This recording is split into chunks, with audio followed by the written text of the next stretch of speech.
It's a massive show of people power, making a world of difference to those who have lost everything. Words can't express how much I am very thankful for all this help that we have and the support that we get for the good of our people in the Philippines. All week, donations of clothing, food and blankets have been flowing in, and today it was time to load up the trucks. It's the first leg of a very long journey, which will see aid distributed to those in the devastated Philippines.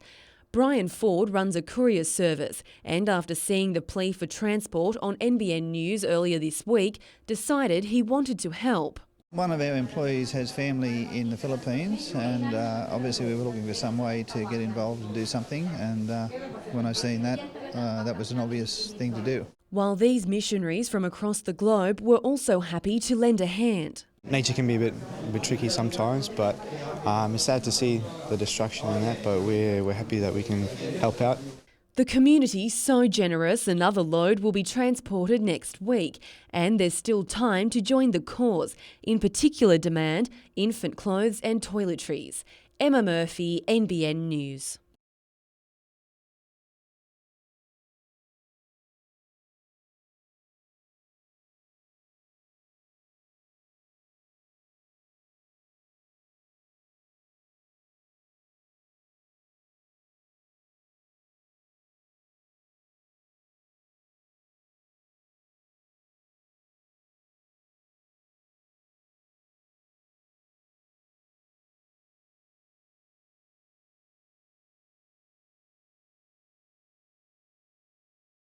Hosting a club that hasn't won away from home in 16 outings, all the more reason for the Jets to be on guard. You know, they're going to be desperate. They need to get their season on track sooner rather than later. And the news doesn't get any better for the Heart, with marquee striker Harry Kewell being ruled out this morning, putting more pressure on their besieged coach, John Aloisi. Oh, you always have sympathy for your fellow colleagues in this game. He's going to be a good coach, I've got no doubt about that. And he is a good coach. He's obviously going through a bit of a difficult patch at this moment. The Heart were dissected by a rampant Sydney FC last week in front of their home supporters. The Sky Blues used the width of the park to get in behind the red and white defence, something that wasn't lost on Van Egmond. We have watched them, and there's a few things obviously that we picked up, and I'm sure they've picked up from what they might not have done as well as what they would have liked. But the Jets' backline could also come under the microscope with the loss of Q Yulene through suspension and Connor Chapman ruled out through injury. Jacob Pepper and Josh Mitchell will vie for one of the spots, and Scott Neville is also being considered, while hometown hero Taylor Regan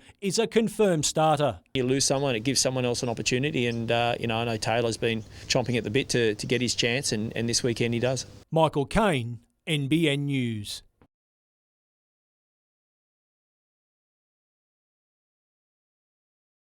An experience of a lifetime playing on an international stage for a country not known for its rugby league. Newcastle's Matt Shipway played his part in the USA's unexpected run into the final 8. I don't think anyone expected us to even win one game, so to get the quarterfinals was a surprise to everyone pretty much. Under the guidance of coach Terry Matheson, the Tomahawks did the job, all from a straightforward game plan. Got off the plane a day or two before, had one training session, and just the game plan was pretty much just have a go and play for each other sort of thing. There wasn't much it was just all simple structure, so that's what we did.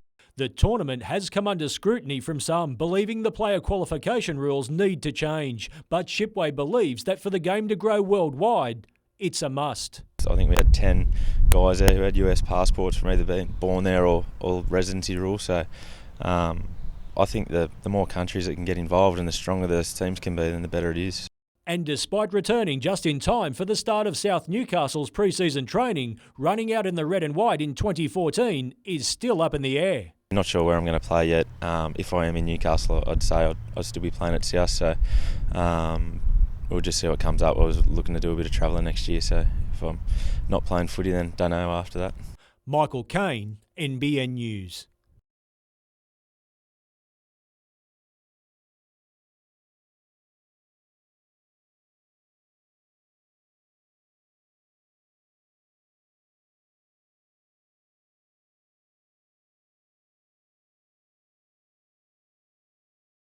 A lot of jumpers, throwers, sprinters, and a lot of athletes heading to nationals. There's some big chances of getting some medals, so looking forward to some good competition.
It was a trip to the beach on the way to work to watch the storm roll in, but Wayne Lennon got a lot more bang for his buck.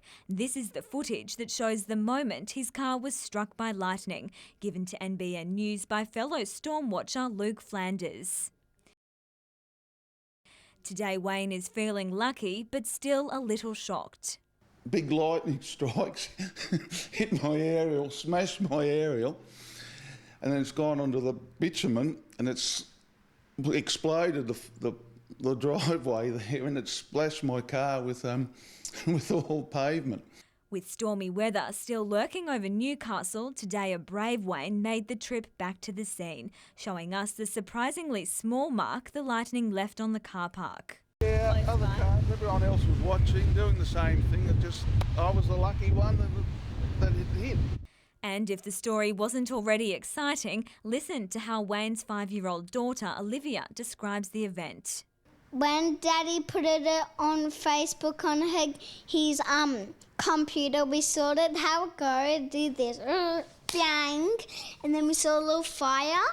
Yesterday, Wayne received 55 phone messages and lots of attention on Facebook, plenty referring to the irony of an insurance broker being struck by lightning and surviving, and the word travelled fast. I went to a few pubs and just told my story and got everyone I went to knew about it. And while Wayne maintains he wasn't frightened, daughter Olivia says otherwise. Daddy screamed. Vivian von Drainen, NBN News.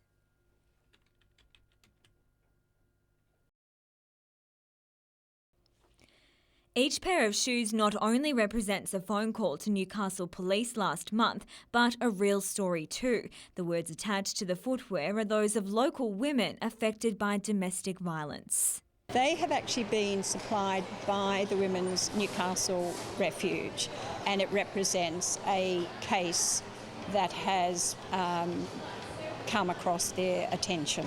The display of 167 shoes in Charlestown Square this weekend is all part of an awareness program being run by the ladies from Zonta International, and each passerby's generous donation will go towards raising money for White Ribbon Day. It's a problem that is ongoing, and if we can just make a little bit of an impression to the community and make people think. It's the first time that attention has been drawn to the issue in this way in Newcastle. In a few weeks, the Zonta ladies will establish their own group here in Newcastle, saving them from travelling to Sydney for meetings. That's been very special, and we're very excited about starting the new club. We have a lot of support and some beautiful ladies, so we're well on the way. Vivian von Drainen, NBN News.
"150 races featuring over 200 competitors equals a rowing regatta like no other."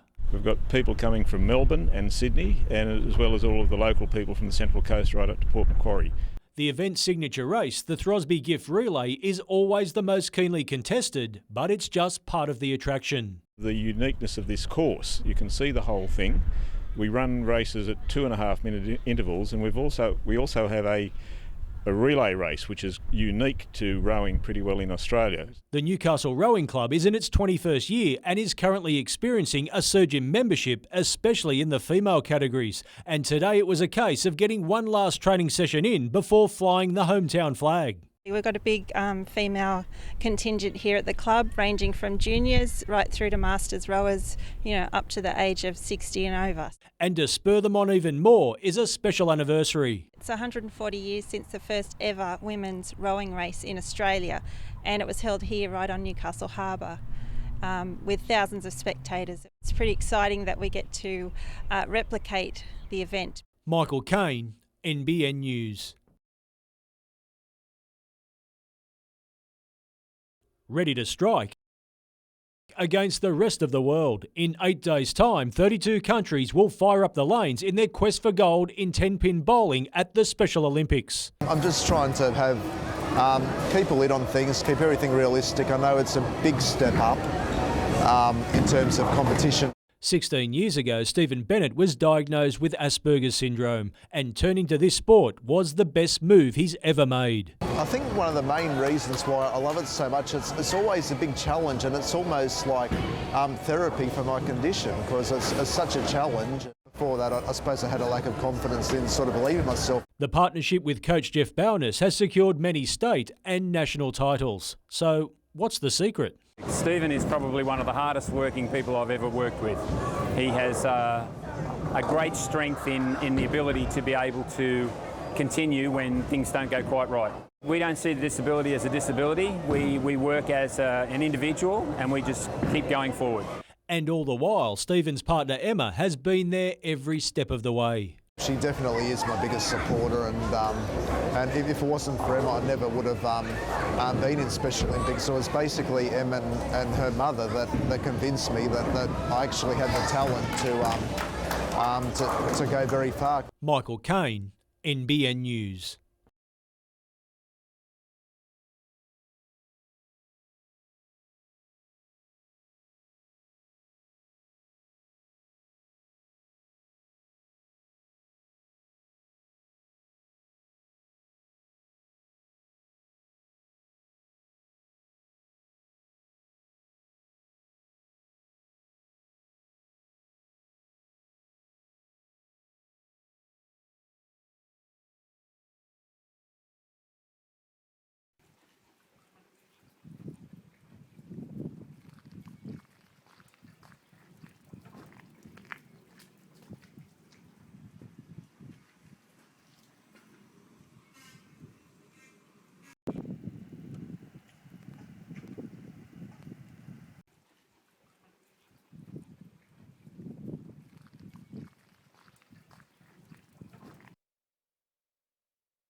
These are some of the children Bob Naftel taught how to sail. Today they took to the water in his honour, alongside several yachts from the Port Stephens Yacht Club. With skills like this, there's no doubt he'd be proud.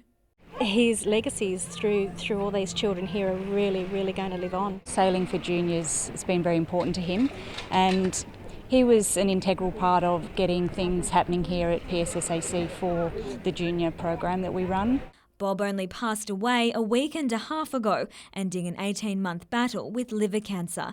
Those close to him say this is exactly how he would have wanted to be remembered. No funeral as such. This is just come and have a sail and a drink with Bobby. Among the 50 vessels on the water today, some of the boats Bob worked on.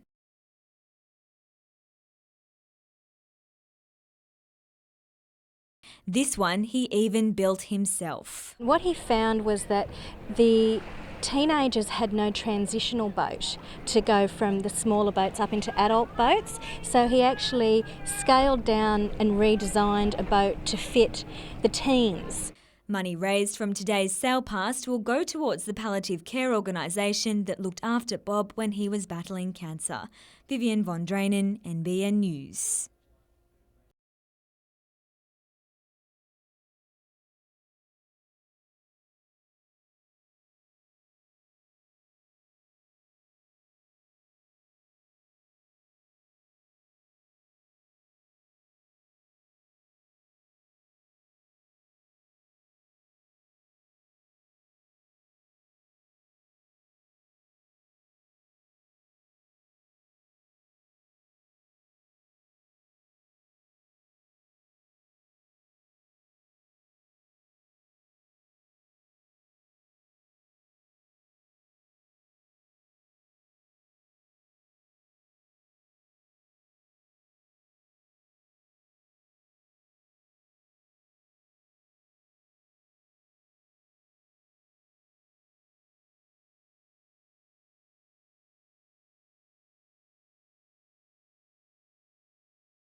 Ty Swadling returned home from the World Championships with something many thought was completely out of reach. It's been a few World Championships now since I've performed the way I know I can internationally, so to come out with a bronze medal and the individual results I got as well is just really, really pleasing. In the past 12 months, the 25-year-old's experienced the highs and lows of a sport he's competed in since a teen. Injury and mental challenges kept him from the Olympics, and taking on the world in the team's final as Australia's highest individual performer was a test like no other. I'm an extremely nervous competitor. I've been working with a sports psychologist and I kept calm, we kept relaxed, we did everything we needed to do and it came out with good results. Ty was brilliant. He had to get a bit of a monkey off his back after the last two World Championships, and he certainly did that, and did that in really strong fashion. And I think Newcastle can be really proud of the boy. Coach Brett Austin captained the last Australian team to medal at Worlds 29 years ago. The sport has evolved a long way since then. It's got tougher, it's more professional, there's greater depth. A repeat result in 2 years will see Swadling qualify for the Olympics, and with brother Sean also a chance, Australia could be sitting pretty at Rio. I think for the both of us, Australia's never had two athletes get to the Olympics before, and both of us are aiming up for Rio. It would just mean the world to us. It would be wonderful.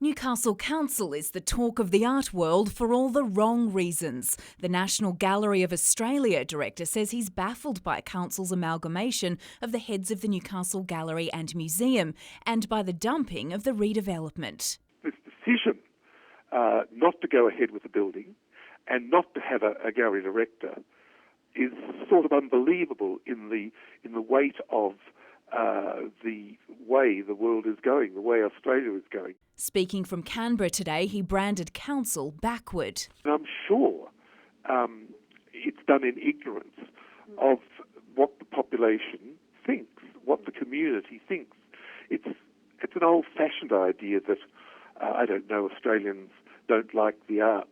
I think it's utterly ridiculous. He's obviously getting false information and he should do some more homework before he opens his mouth up. Meanwhile, questions are being raised about the General Manager's contract, the man behind the staff restructures and service cuts. I think if you're going to lead by example and cut things like the loft, the lifeguards, pool hours, you can't be spending ratepayers' money on your own personal living arrangements. Ken Goldthorpe is renting in Honeysuckle and periodically flies home to Queensland, with ratepayers footing the bill for both on top of his six-figure salary. He's got his family and children in school in Toowoomba.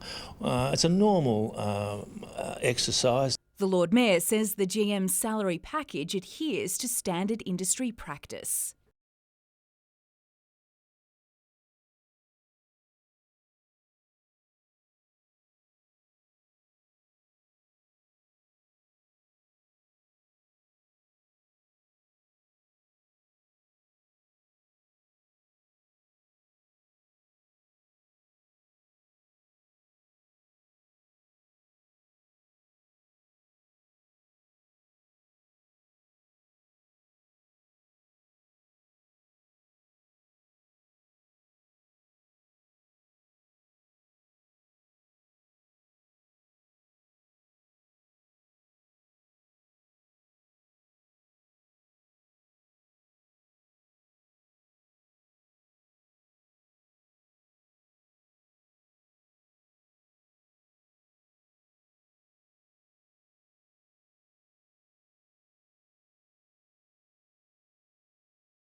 It's an art form that's often controversial, but it's actually being used to beautify the city.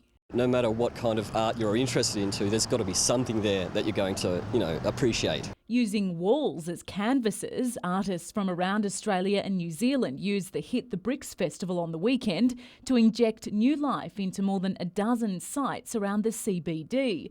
None more commanding than this intricate work staring down at commuters. This giant piece took just 2 days to create. Some people might take, months in a little shed to create some kind of, fine art canvas, but these guys are machines. We've had a lot of people come to Newcastle say that it's a creative hub, and now that there's evidence of it on the street. Organised by the art group Look Here, the festival's been given the thumbs up by Newcastle's Lord Mayor. Some of the old walls that are with rough brickwork that have been tidied up and bright and sparkly, and they're interesting. Some of the work is quite fantastic. This fits in incredibly well with revitalising the city. Kate Haberfield, NBN News.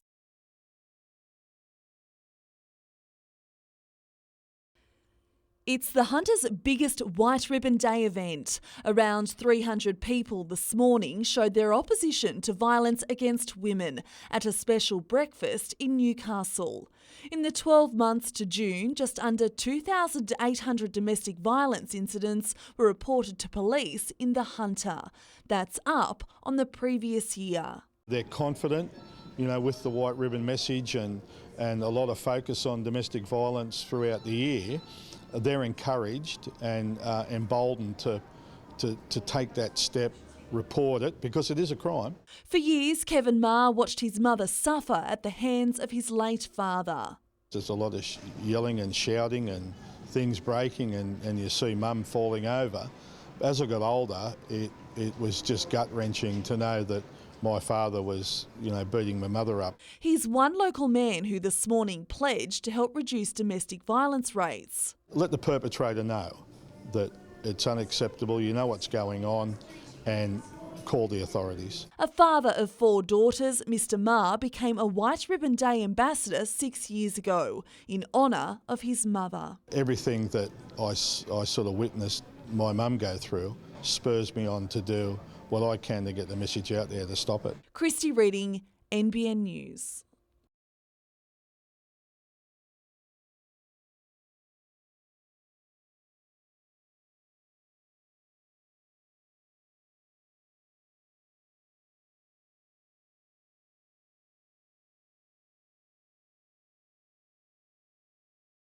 All these students, they're in Year 10.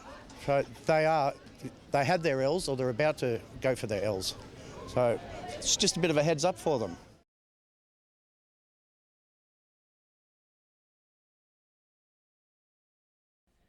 A Jets football clinic in Belmont.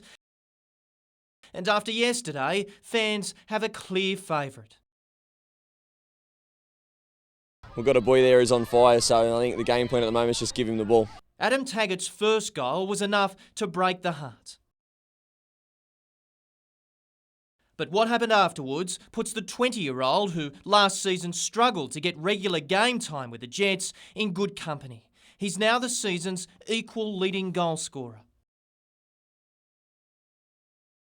And only one other player has bagged a hat-trick at a younger age in the history of the A-League.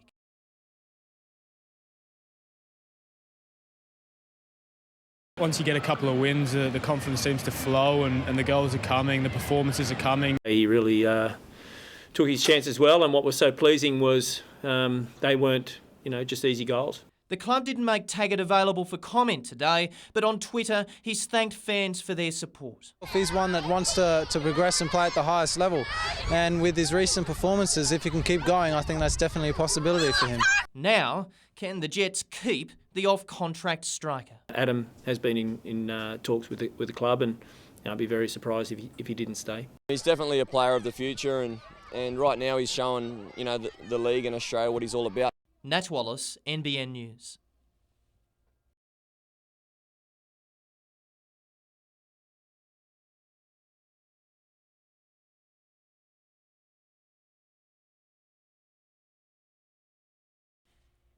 He entered the ring as a teenager and left a legend. This was Brendan Clark's last PBR event in Australia. But that 13-year professional ride that saw him become the country's first cowboy to break the $1 million mark in career earnings didn't have a fairy tale ending.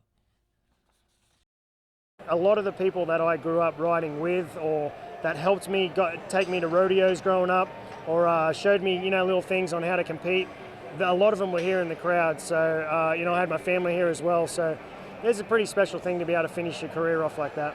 It won't be the last time we see or hear the 33-year-old who'll take up a commentary role. I've got, some different things going on in the United States, as well as, my event in Newcastle as well back here. Yeah, you'll see me around a little bit over here, so it'll still be good to come over here and help grow the sport. There was no shortage of sporting talent on this red carpet. James Magnussen was on his way to Male Athlete of the Year, but inside the New South Wales Institute of Sport Awards, it was another star who won over the crowd. The two-time World Championship gold medal winning Gilliston Heights swimmer collected the Regional Athlete of the Year award. This day couldn't even get any better. I'm actually pretty happy. I'd never thought that I'd actually win an NSWIS award till another couple of years, but this year I tried everything I could in every race. Nat Wallace, NBN News.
It was a violent and savage death that shocked a tight-knit community. Oh, I can't believe it. I can't. Dennis Griffin was killed in his one-bedroom Housing Commission unit. His mutilated body went undiscovered for almost 24 hours. Michael Peter Kane was arrested in South Australia 2 months later. He was charged with the 62-year-old's murder. Today, during his opening address to the Newcastle Supreme Court, Crown Prosecutor Lee Carr told the jury the victim suffered 36 knife wounds, along with extensive bruising to his face, a fractured skull and an injury to his genital area. His body was found beneath 2 wardrobes in the bedroom of his first-floor unit. The prosecution said DNA consistent with the accused was found under Mr Griffin's fingernails, as well as in blood found in the apartment. The jury heard Kane was found to be in possession of a knife when he tried to enter an Islington escort agency on October 18. The type of knife is commonly used in abattoirs, a profession the accused had experience with. According to the prosecution, a forensic pathologist will testify that the knife is capable of making the stab wounds suffered by the victim. The Crown alleged the accused had a dislike for pedophiles, but when police searched Mr Griffin's unit, they only found adult material. Several police officers, doctors, neighbours and family members of both the victim and the accused will be called during the Supreme Court trial. It's been set down for 2 to 3 weeks. Kate Haberfield, NBN News. Cycling in Newcastle now has the lifeline it's been waiting for. This money will potentially bring the rundown velodrome at Broadmeadow back to life. Oh, we're wrapped. We can't believe it. It's been a long time coming. What it is, it's about a 510-metre track that will go around the Broadmeadow velodrome. Work started on the project 5 years ago, but this was as far as it got. And now the state government is on board. Newcastle will get its first criterium track, a facility other regions take for granted. Basically, it's going to be the home of cycling in Newcastle. It'll be a cycling park with all kinds of cyclists catered for. Most regions have something like this to develop juniors. You're not going to develop juniors having them riding on the road. But this plan won't only benefit the sport. You know, there is always risk when you've got young kids riding on public roads. We've had to race at Kooragang amongst B-double trucks and trains and all that sort of stuff, so this will be fantastic. There's more and more cyclists on the road and more drivers, and it's just getting to a point where something needs to break. Work will start as soon as possible and should be completed by early next year. Nat Wallace, NBN News.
We've linked this program to the school curriculum, so there's a whole lot of learning outcomes that happen for the children over the 8 weeks.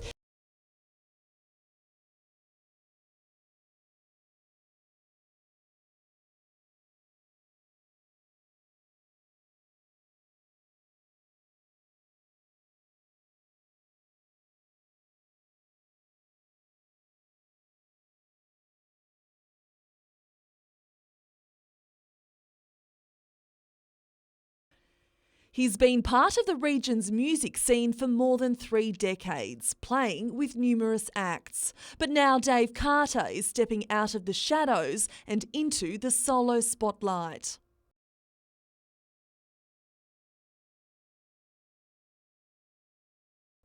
It's been a long time coming for Carter, who's toured Europe, played with the legendary Ian Moss and alongside Tamworth star maker Bob Corbett. I just thought it was too hard in those days. I thought, I need all this money, you need a record contract, and then it's so expensive, to go into a studio. So I guess I kept on finding excuses to put it off. But he's finally bit the bullet and will launch his debut album, 10 Tall Tales, on Sunday at the Croatian Club.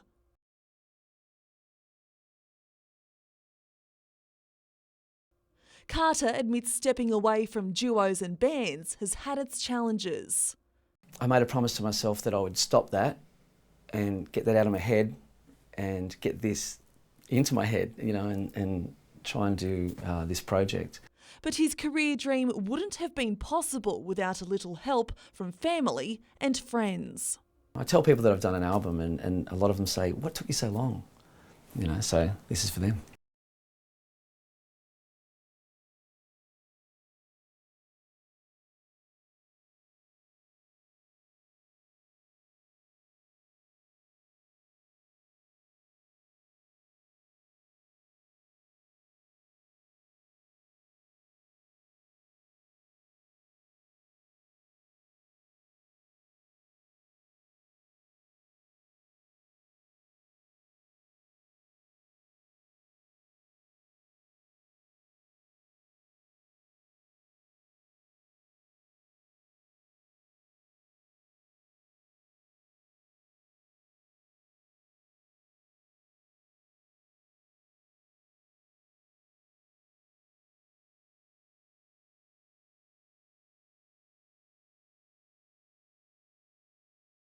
It seems all the Jets have a spring in their step following 3 wins on the trot, but despite the run of victories, coaching staff will be looking for more from their players when they face the Sky Blues this Saturday. Didn't probably perform to our capabilities on the weekend, even though we had a win, so we need to lift our game a little bit for this weekend. All the attention on goal-scoring machine Adam Taggart is taking some pressure off the Jets' marquee man. I don't think the focal point is always on one player, which maybe was the case last year, so it's nice to have a few threats in the front third. And there's set to be more movement in the back line despite impressive showings from Taylor Regan and Josh Mitchell in the centre of defence. Q Yelines is set to return from suspension, but Connor Chapman is still a day-to-day proposition. He's just had a bit of a run today and he's progressing really well, but again it's just weighing up the risk whether it's going to be worth it or not. There was only one blemish last weekend, denying Newcastle's shot stopper of a clean sheet. I do go into games trying to keep clean sheets, but if we keep winning and we score more goals than them, then that's a bonus. But this Saturday, his focus will be on an Italian legend, Alessandro Del Piero, who can cause havoc from anywhere. Try to not to concede as many set pieces because you know what he can do over a dead ball. Michael Kane, NBN News.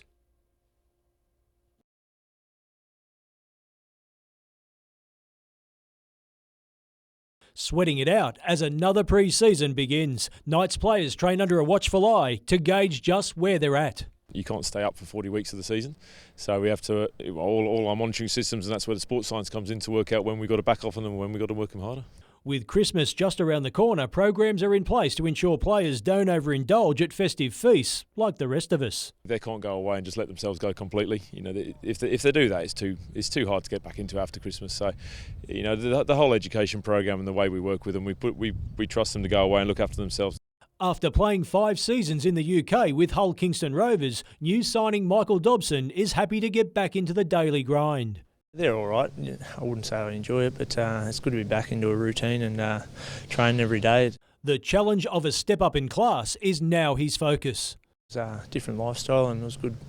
It was still a good comp and I really enjoyed my time there, but it's good to be back home and going to test myself in the best competition.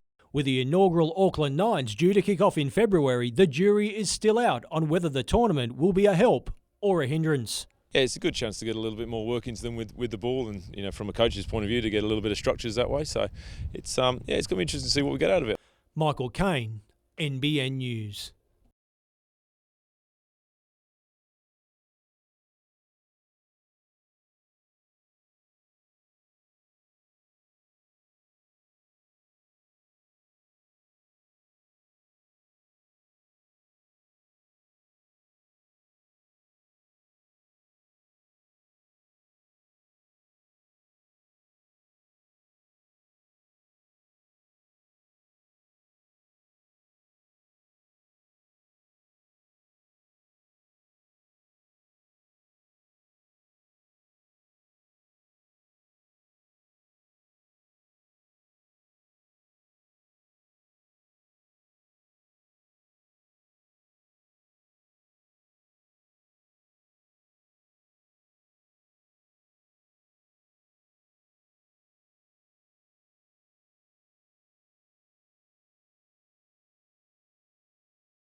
Employing more than 20,000 people in Newcastle and the Hunter, the mining sector is the lifeblood of the region. But health experts say it's an industry where mental illness is more prevalent. There's evidence to suggest that prevalence rates are higher within the mining industry and the building and construction industry. Today, the sector was the focus of the Mental Health and Mining Forum, attracting researchers and industry leaders from across the country to address the issue, something delegates say is now even more important given the current downturn in production and job losses. We're hoping at the end of today we'll have a good understanding of any new needs or emerging priorities around mental health in the industry.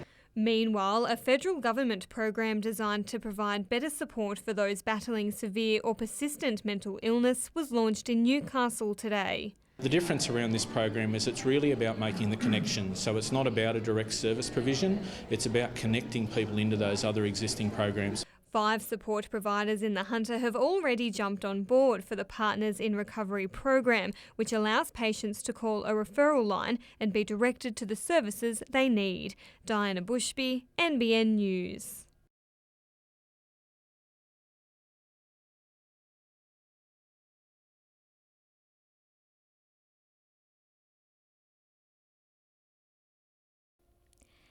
He's the Hunter electrician who capitalised on the mining boom, but Nathan Tinkler's financial fall was just as spectacular as his rise. Former Fairfax journalist Paddy Manning has been a keen observer all along. When legal action prevented him from completing a story he was working on, a book deal was an offer he couldn't refuse.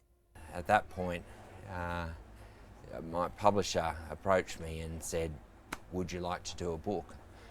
Because at the time, mine was one of a number of cases where, journalists were being targeted. Featuring heavily is Tinkler's impact on Newcastle. He still owns the city's 2 biggest sporting teams, the Knights and Jets. I'm told that, the money does keep turning up to keep those teams going. I think it's hard to identify where that money is coming from. While the book's title isn't flattering, Manning maintains it also acknowledges the positive influence Tinkler has had on Australia. The most positive contribution that Tinkler's made is that he's shown everybody what's possible, you know, for someone who's got a trade background, you know, humble origins. He's gone out and made $1 billion fortune in 3 years. Vivian von Drainen, NBN News.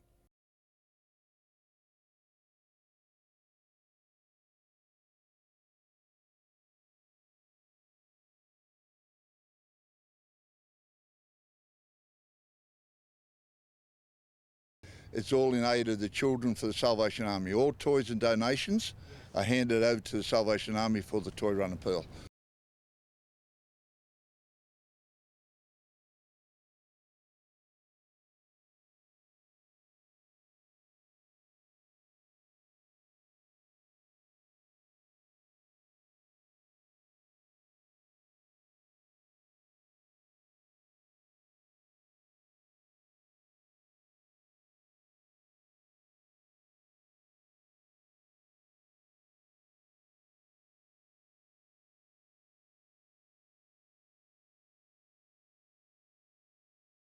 I think it's one of the last mysteries of the world. More people have been on the moon than into the deep oceans. We know more about Mars.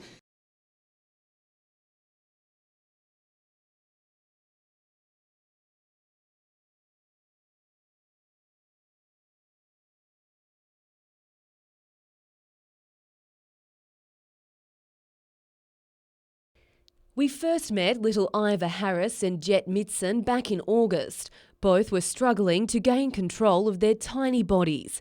Ivor's condition is a mystery to doctors, while Jet suffers from quadriplegic cerebral palsy. Since then, their families have travelled to Queensland for the children to undergo a controversial treatment being used in the United States, called the TheraSuit. It increases the feedback a child's brain receives from their body, something intended to challenge and correct their motor control.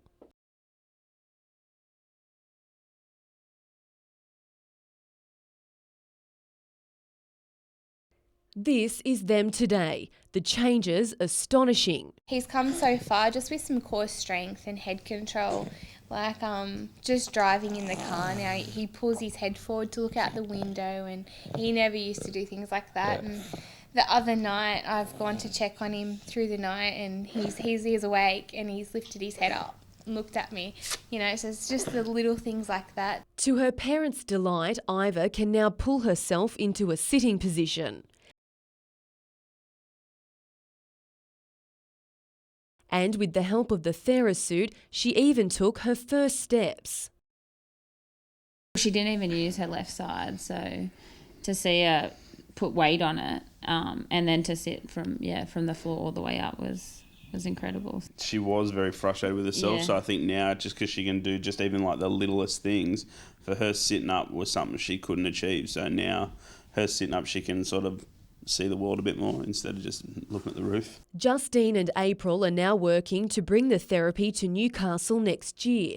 But to make it happen, they need the community to get behind them once more. After the last interview, we had so many people messaging us on our Facebook page, Big Steps for Little Miracles, and it was really good. Lots of community support. They're in need of donations, a venue to conduct the sessions, as well as accommodation for the therapists. But with this much progress in just 4 weeks, the parents know dreams really can come true. Emma Murphy, NBN News. Taking the helm of a club where success is expected was the law for Chris Coleman. You could certainly consider it a bit of a poison chalice, but I think that was one of the great challenges that I thought. The Hawks have been a powerhouse of the Newcastle and Hunter competition for the last 8 years, winning 3 premierships under the guidance of former coach Scott Coleman. The new man is looking to add what's already in place on the park without too much tweaking. the capacity to introduce something that was going to take them to the next level is the challenge for me. So I've got to be careful to keep those things that have made the club successful. We've got to respect what's been accomplished here. The Blue and Golds fell at the final hurdle last season against a rampant Waratahs outfit, and despite losing some valuable contributors in the off-season, the club's depth should ensure it remains strong. Hamilton made the grand final in both Colts and reserve grades, so there should be some good talent coming up. There really should be some people looking for that opportunity. Meanwhile, following word the French national team will hit Australia in June, Newcastle rugby officials will look into the possibility of holding a tour match. It comes amid news the New South Wales Waratahs will play a trial against the Otago Highlanders at Hunter Stadium on February 14. Michael Kane, NBN News.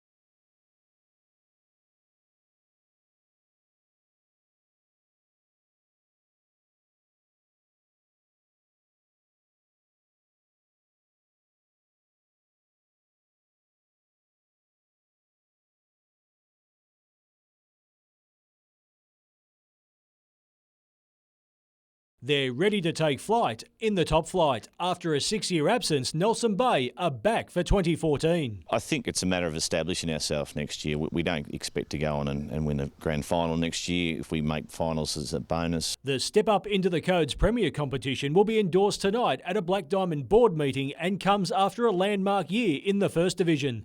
After winning the minor premiership, the Marlins took out the decider in an 88-point canter over Newcastle City. Going through the season undefeated, and put a lot more sort of subliminal pressure on it, our side, for having to finally win the game, so it was a bit of a nervous start, but we ran away with it in the end. The club has a rich history of producing AFL stars, including former Sydney Swans players Troy Luff and Craig Bird, but the Marlins' existence has never been secure. A lot of the players moved out of the area. We have a fair RAF presence, so that tends to sort of, come and go in waves. And in other Black Diamond news, Warners Bay have kept the faith in coach James Newburn, the club today confirming he'll lead the Bulldogs again next season. Michael Kane, NBN News.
Back on duty a day after risking his own life to try and save another's.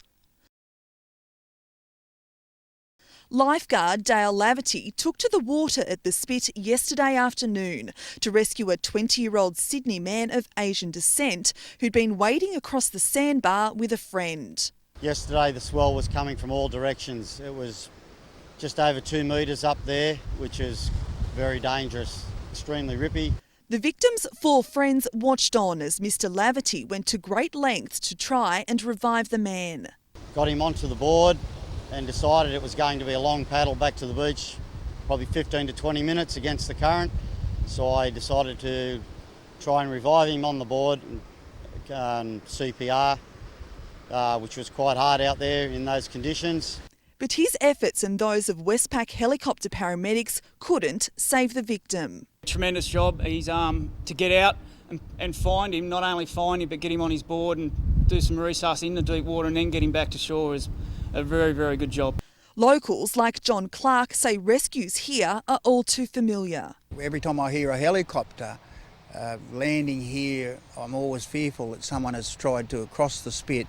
Nothing that we seem to be able to do around here that makes people aware of just how dangerous that crossing is. If you are attending the spit and you think you may want to cross, check with the lifeguards before you go, or the lifesavers on a weekend. And at all times, if you want to swim in a patrolled location between those red and yellow flags. Not worth the risk. Christy Reading, NBN News.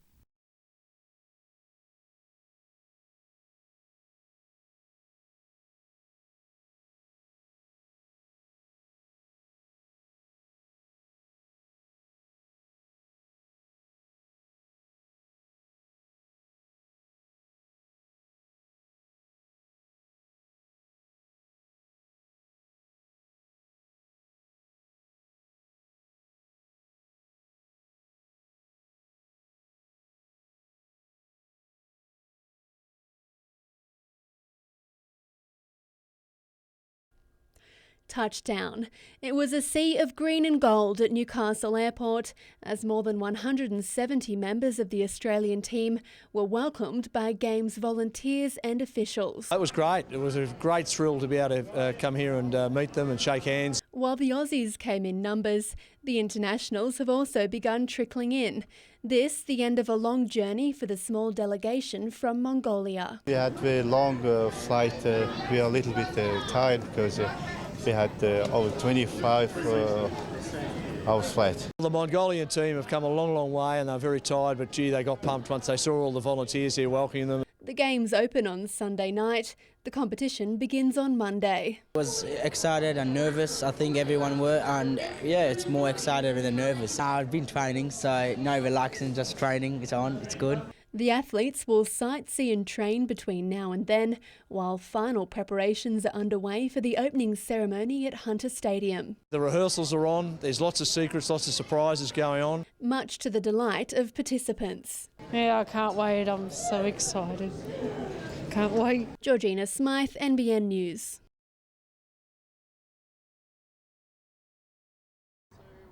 The Special Olympics Asia Pacific Games Torch Run is all about recognising the contribution people living with a disability make to our community and, of course, promoting the event that's headed for Newcastle from Sunday. Police from across the country are volunteering their time, supporting and accompanying the torch as it makes its way to Newcastle. Earlier today, the torch left Foster and made its way to Nelson Bay, where a special ceremony was held at the foreshore. Jackie Spencer is one of those making the journey with the torch. Here's what she had to say earlier this afternoon. It's really good. It's really good. It's the first time I've done this, and it's really exciting. Being part of the getting to run into the the stadium and all with the torch. As you can see behind me, the Flame of Hope arrived in Raymond Terrace this afternoon. Tomorrow it will continue its journey at Muswellbrook, Singleton and Cessnock before completing its journey at the Games opening ceremony in Newcastle at Hunter Stadium on Sunday night.